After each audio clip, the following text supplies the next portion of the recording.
Hello! Hello everyone! Today magpipicture ako ng all-time favorite ng Filipino na kare-kareng baboy. Papakilala ko na sa inyo ang mga secret ingredients. String beans. Pechay. Puso ng saging. Eggplant. Baboy na pinakuluan na. Then, ito yung ating ginawang alamang kagabi. Bagoong. This is garlic, sauteed garlic. At saka natusik. Ito yung garlic, ito yung bawang, ito yung peanut butter na magic ingredients ng ating kare-kare. Magluto na tayo!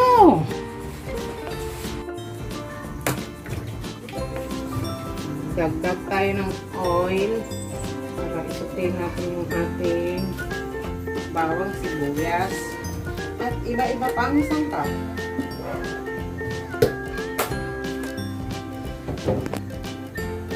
Tikurin po tayo. Gamay kayo ang kanyang wait lang natin until medyo uminit ng alitipit kainin. Lalagay ko na yung sibuyas.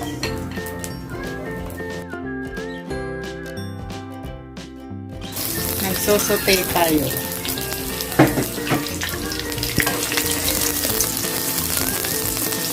Sote lang.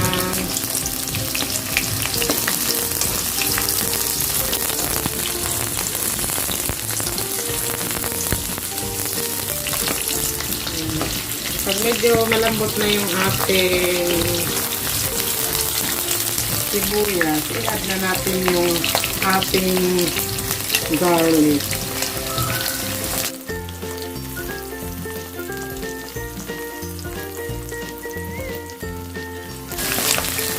FYI doon sa mga audience natin na hindi Filipino.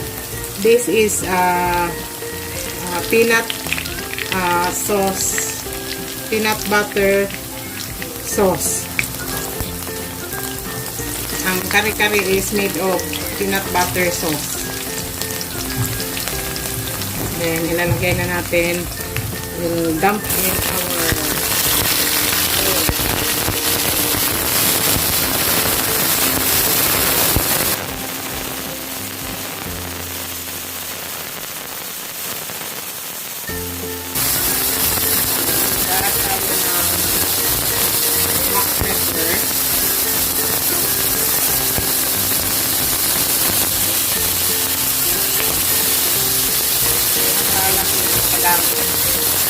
according to taste. So, with our something akin, I will be putting also fish sauce.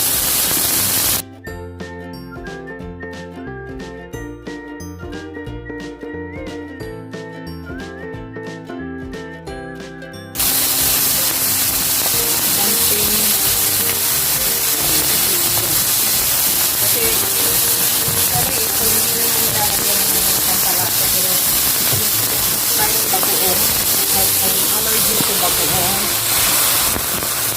Lagyan ko lang ng konting asin.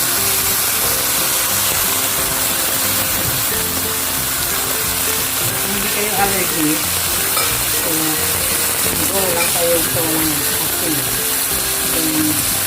Ititipan mo na lang sa later on with your shrimp bagoong.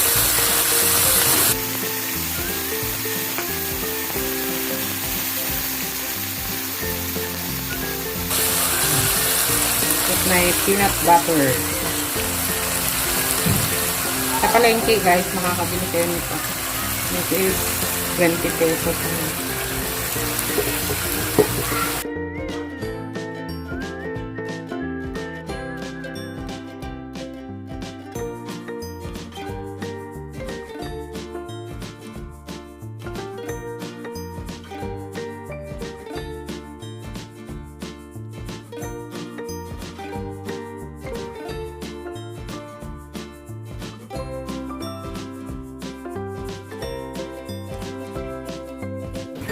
mag-a-add ako ng chicken stock. Water lang pala. Kasi pangit yung aking sabaw. Ito gusto.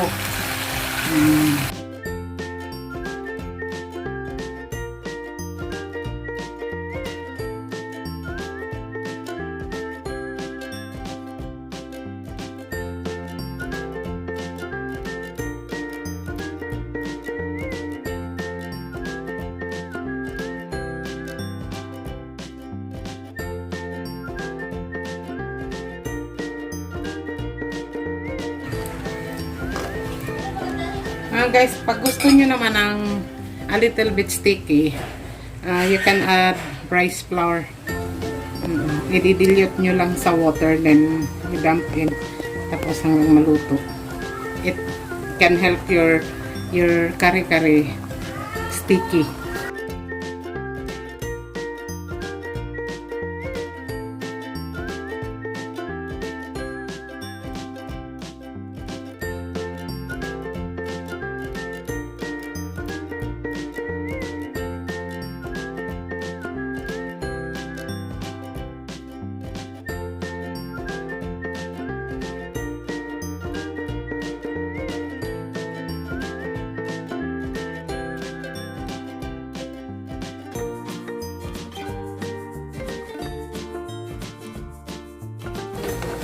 Guys, takulangan ako sa aking peanut butter. Nag-add pa ako.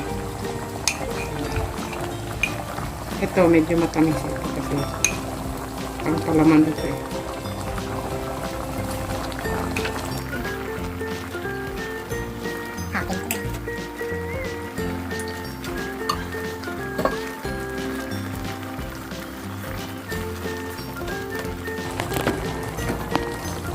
I-add na natin yung ating pampacolor, anato seed na sinoko sa boiled water.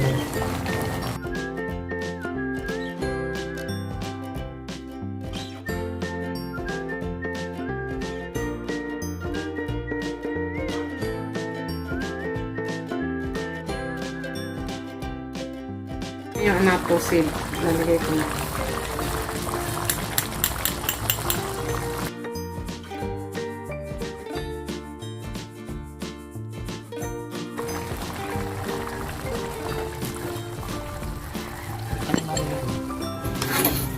Haluin natin, baka masunog.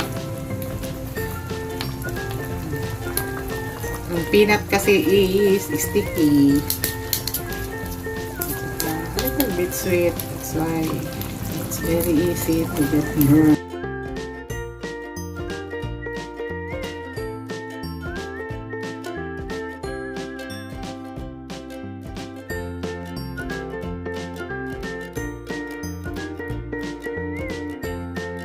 Hello guys, i-simmer natin siya until yung ating meat maging tender.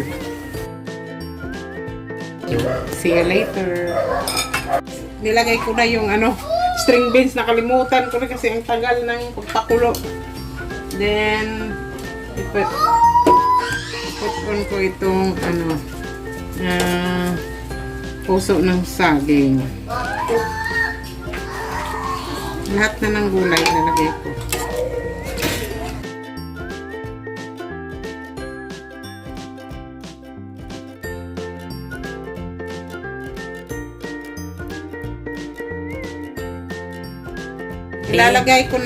Nilagay ko na yung eggplant.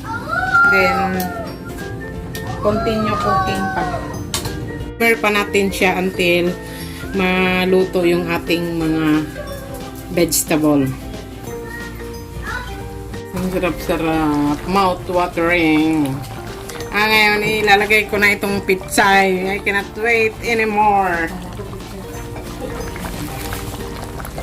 Ano na lang yun, guys. Delete kasi hindi na ako makantay. Natikman itong aking masarap na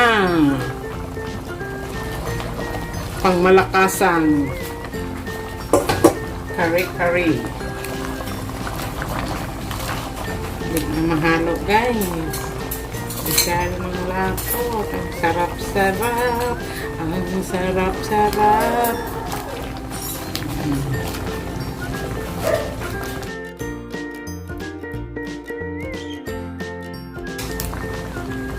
Pakuluan muna natin ng 1 minuto para lang ma-withered yung ating leaves.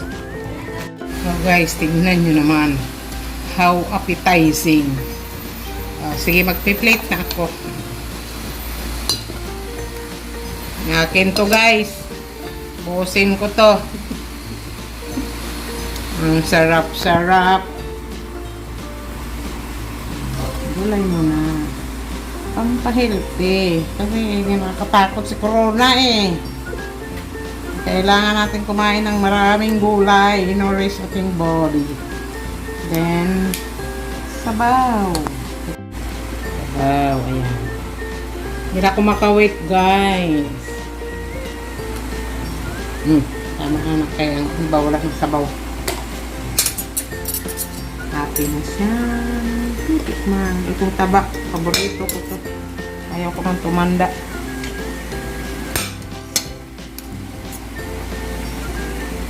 With matching bagoong.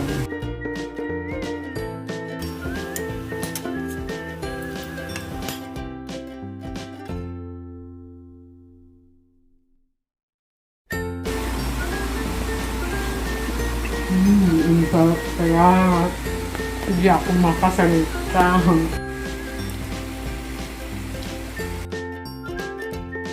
Hindi ako makasalita, guys. Kung gusto nyo, please, mag-try kayo nito. Ang sarap-sarap talaga. Garantisado. Huwag nyo naman kalimutan mag-subscribe, mga best. Kasi hindi tayo tatagal dito eh. Okay, thank you. Please watch my video. Bye.